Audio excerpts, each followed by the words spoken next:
If you've ever walked away from a conversation feeling drained, confused, and strangely guilty, even though something in you knew you weren't the one doing harm, this message is for you.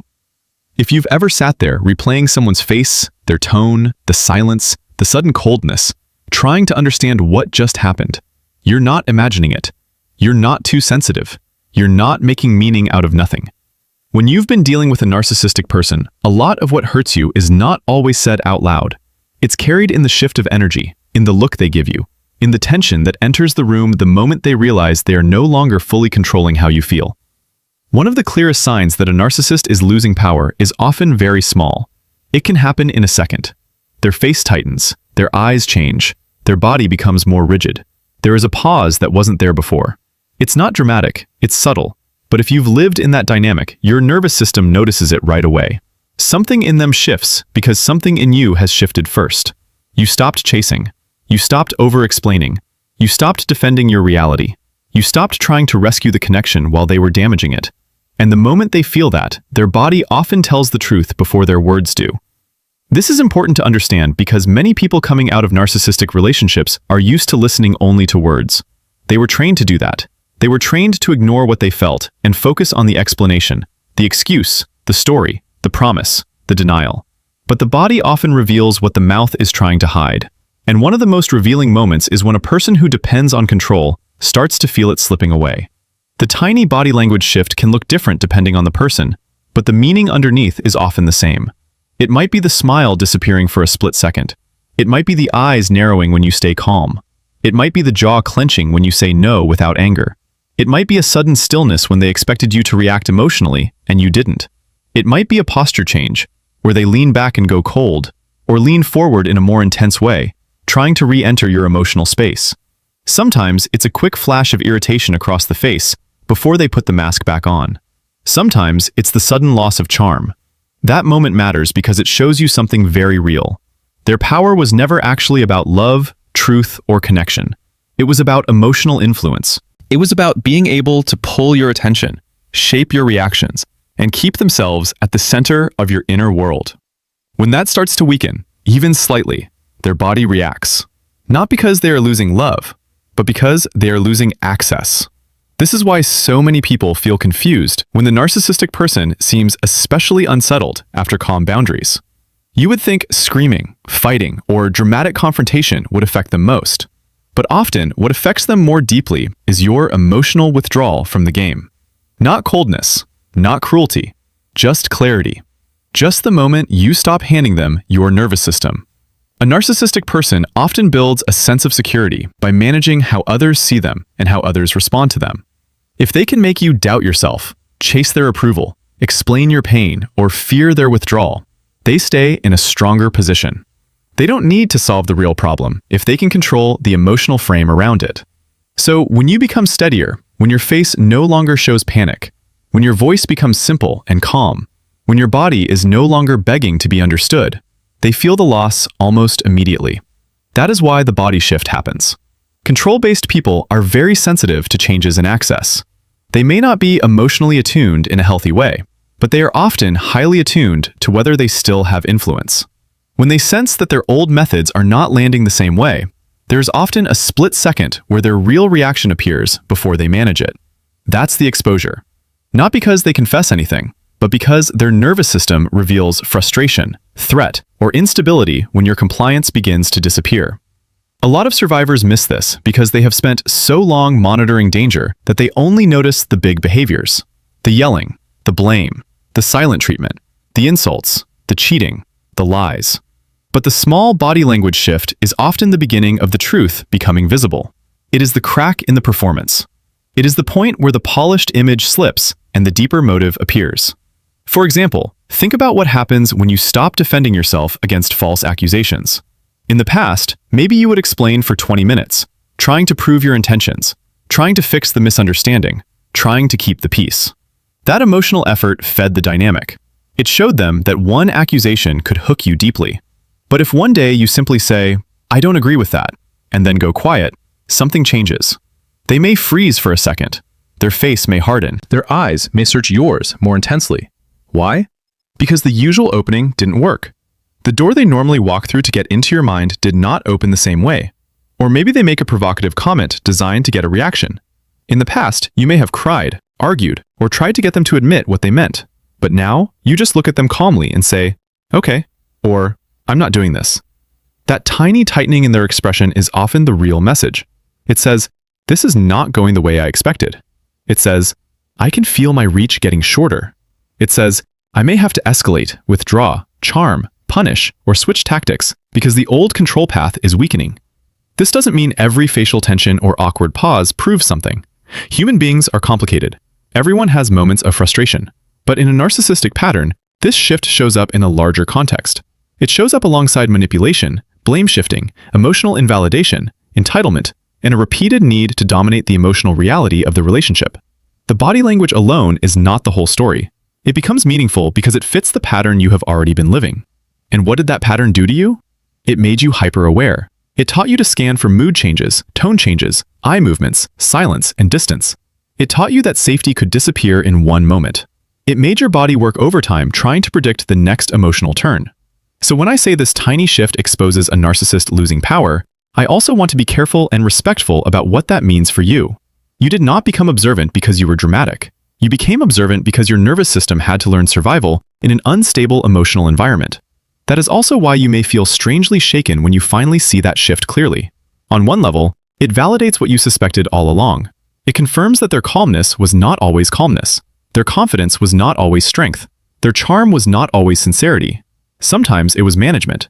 Sometimes it was image. Sometimes it was a way of staying in control.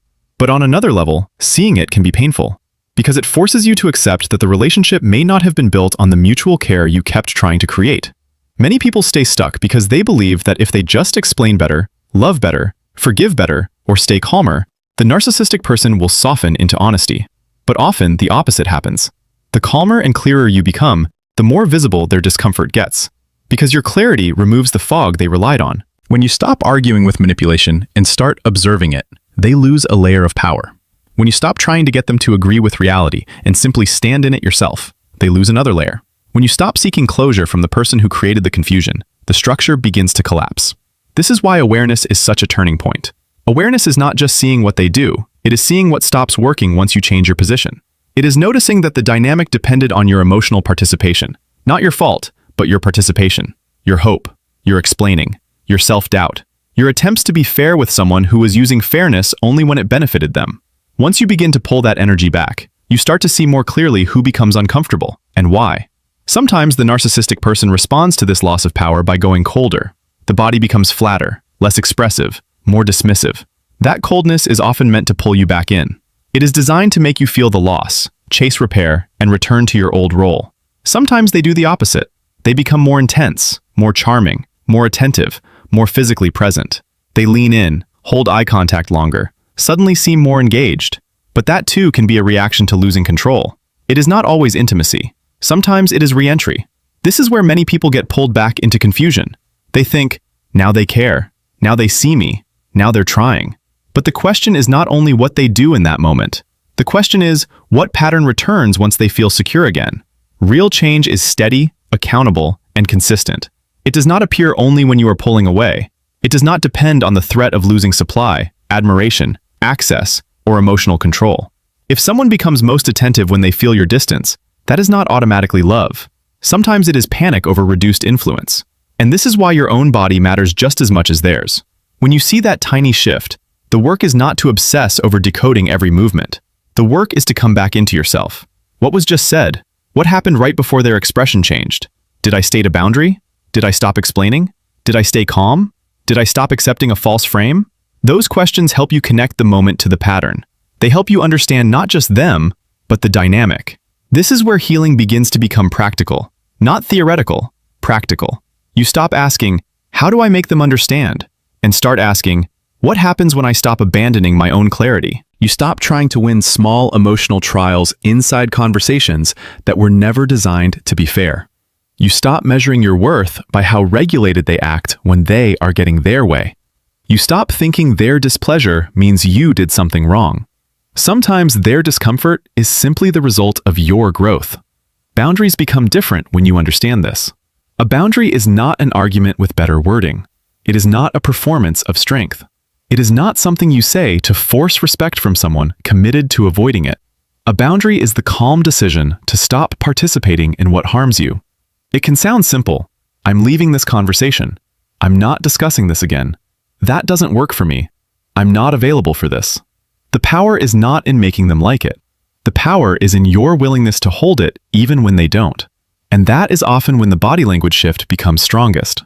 Because boundaries reveal reality. They reveal who can tolerate your separateness and who experiences it as a threat. Healthy people may not always like boundaries, but they can work with them. Narcissistic people often experience boundaries as an injury to entitlement. That is why the face changes. That is why the posture changes. That is why the energy changes. The body is reacting to the loss of unrestricted access. Calm detachment is another form of healing that deeply unsettles control-based dynamics. Calm detachment is not hatred. It is not punishment. It is the quiet return of your attention to yourself. It is when you stop trying to force insight into someone who keeps using your honesty against you. It is when you stop feeding chaos with explanations. It is when you realize that protecting your peace is not cruel. It is mature. For many survivors, this stage feels unfamiliar at first, because chaos felt like caring. Intensity felt like connection. Over-explaining felt like responsibility. Anxiety felt like love. But peace is different. Peace is quieter. Peace is less performative. Peace does not need to win every misunderstanding. Peace does not need to be believed by someone committed to distortion. Peace lets reality stand on its own. And once you start living there, something important happens. The tiny shift in their body stops being something you fear and starts being information. You no longer see it and think, I need to fix this. You see it and think, they felt the boundary. They noticed the distance. They sensed the loss of control. That does not mean you become cold. It means you become clear. Self-respect grows in those moments. Not all at once, but steadily. Every time you stay with your truth instead of abandoning it for temporary approval, self-respect grows. Every time you let their reaction belong to them, self-respect grows. Every time you stop calling your intuition overreaction just because it made someone else uncomfortable, self-respect grows. This is how emotional independence forms. Not through grand declarations, but through repeated moments of not leaving yourself. If you're in the middle of this right now, I want to remind you of something simple and important. Their shift does not define your value. Their tension does not mean you are cruel. Their frustration does not mean your boundary is wrong. Sometimes the clearest proof that you are stepping out of manipulation is that manipulation stops working smoothly. Of course, there will be a reaction. Systems resist change. Control resists limits. But your job is not to make your healing painless for the person who benefited from your confusion. Your job is to become honest with yourself, to notice what happens when you are calm, to trust what your body has been trying to tell you, to stop handing your reality over to someone who only respects it when it serves them, to understand that love does not require you to stay disoriented. Love does not require you to keep shrinking.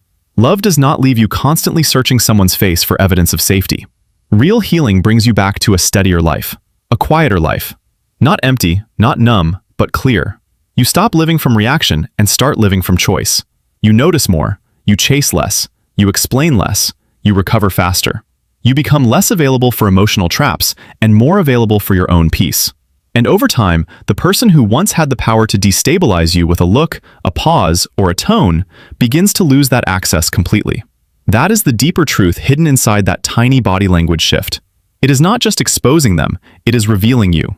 The version of you that is waking up. The version of you that no longer confuses control with care. The version of you that can see the crack in the mask and not feel responsible for repairing it. The version of you that understands that clarity is stronger than chaos. So if you've seen that look, that tightening, that flash of irritation, that sudden stillness when you stayed calm, believe what it may be showing you. Not with paranoia, not with obsession, but with grounded awareness. Something changed. And if what changed is that you are no longer as easy to control, that is not a loss. That is the beginning of your freedom. You do not need revenge. You do not need to expose them to everyone. You do not need one final conversation where they admit everything. What you need is your mind back, your body back, your peace back. And that begins the moment you stop measuring the truth by their reaction to it. Let them have their shift. Let them manage their expression. Let them feel what they feel as access narrows. Your work now is different. Your work is to stay close to yourself, to move carefully, clearly, and calmly toward the life that no longer requires you to decode power in every room. The more you do that, the more peace replaces confusion. The more self-respect replaces fear. And the more you realize that the power you thought they had was always strongest when you were disconnected from your own. Now you are reconnecting. Now you are seeing clearly. And now, little by little, you are becoming free.